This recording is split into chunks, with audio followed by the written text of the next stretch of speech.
नमस्कार, मी मंजुषा. मंजूस कोल्हापुरी किचनमध्ये तुमचं खूप खूप स्वागत.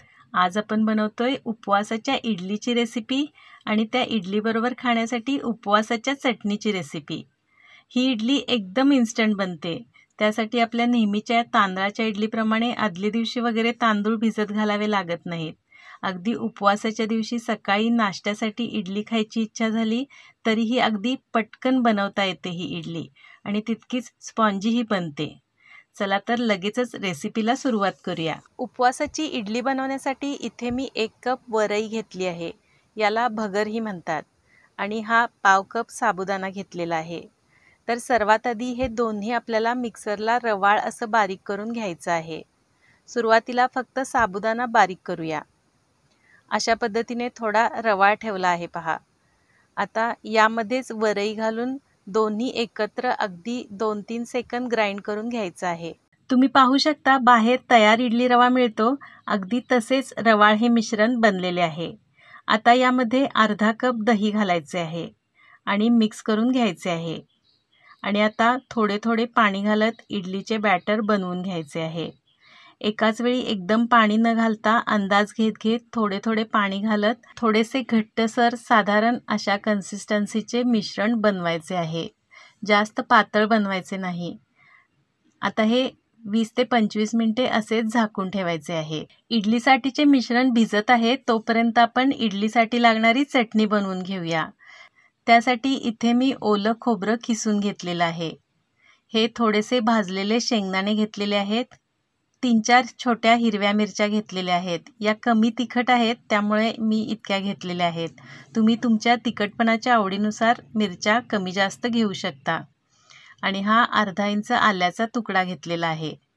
तुम्ही जर उपवासाला कोथिंबीर खात असाल तर थोडी कोथिंबीरही यामध्ये घालू शकता. आता हे सर्व मिक्सरच्या जारमध्ये घालून घ्यायचे आहे आणि त्यामध्ये थोडेसे दही घालायचे आहे.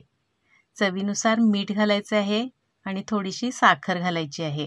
तुम्हाला इथे जर दही नको असेल तर तुम्ही आंबटपणासाठी 1 चमचाभर लिंबाचा रससुद्धा घालू शकता. आता हे सर्व एकत्र एकदम बारीक वाटून घ्यायचे आहे. हे बारीक करताना मी यामध्ये थोडेसे पाणी घातलेले होते. तुम्हाला चटणी किती पातळ हवी आहे त्यानुसार यामध्ये पाणी घालू शकता. आता आपण या चटणीसाठी फोडणी बनवूया. फोडणीसाठी मी इथे घरचं ताजं लोणी वापरलं आहे, ज्यामुळे चटणीला खूप मस्त खमंग अशी टेस्ट येते. तुम्ही लोण्याऐवजी तूप किंवा तेलही वापरू शकता. आता यामध्ये जिरे घालायचे आहेत आणि जिरे तडतडल्यावर ही फोडणी चटणीवर घालून घ्यायची आहे. तुम्ही जर उपवासाला जिरे खात नसाल तर चटणीला फोडणी दिली नाही तरीही चालेल. बिना फोडणीची चटणी देखील चांगलीच लागते. अशा प्रकारे आपली चटणी तयार झालेली आहे. आता आपलं हे इडलीचं मिश्रण भिजत ठेवून 25 मिनिटे झालेली आहेत. आपण हे आता उघडून पाहूया. परफेक्ट झालेले आहे. आता आपण इडली बनवायला घेऊया. त्यासाठी सर्वात आधी आपण इडली वाफवण्यासाठी पाणी उकळत ठेवायचं आहे. आणि आता या इडलीच्या मिश्रणामध्ये चवीनुसार मीठ घालून घ्यायचं आहे आणि छान मिक्स करून घ्यायचं आहे. आणि आता यामध्ये अर्धा छोटा चमचा इनो घालायचा आहे आणि त्यावर थोडेसे पाणी घालून सर्व मिश्रणात मिक्स करून घ्यायचे आहे.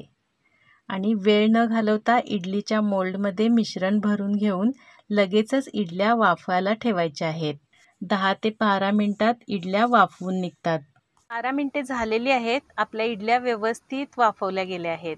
आता आपण या बाहेर काढून थोड्या थंड होऊ द्यायच्या आहेत आणि त्यानंतर अशा प्रकारे चमच्याच्या सहाय्याने काढून घ्यायच्या आहेत. तुम्ही पाहू शकता किती जाळीदार स्पॉन्जी उपवासाच्या इडल्या किती कमी वेळेत बनून तयार झालेल्या आहेत. आता या एका प्लेटमध्ये काढून घेऊन उपवासाच्या या चटणीबरोबर सर्व करायच्या आहेत. तुम्ही पाहू शकता आतूनही किती जाळीदार इडली बनलेली आहे. तर येणाऱ्या उपवासाला माझ्या या पद्धतीने तुम्ही या उपवासाच्या इडल्या आणि चटणी नक्की बनवून टेस्ट करा. आणि रेसिपी आवडल्यास माझ्या चॅनलला सबस्क्राईब करून बेल आयकॉन प्रेस करायला विसरू नका. तसेच व्हिडिओला लाईक, कमेंट आणि जास्तीत जास्त जणांना शेअर नक्की करा. पुन्हा भेटूया आणखी एका चटपटीत रेसिपीसोबत.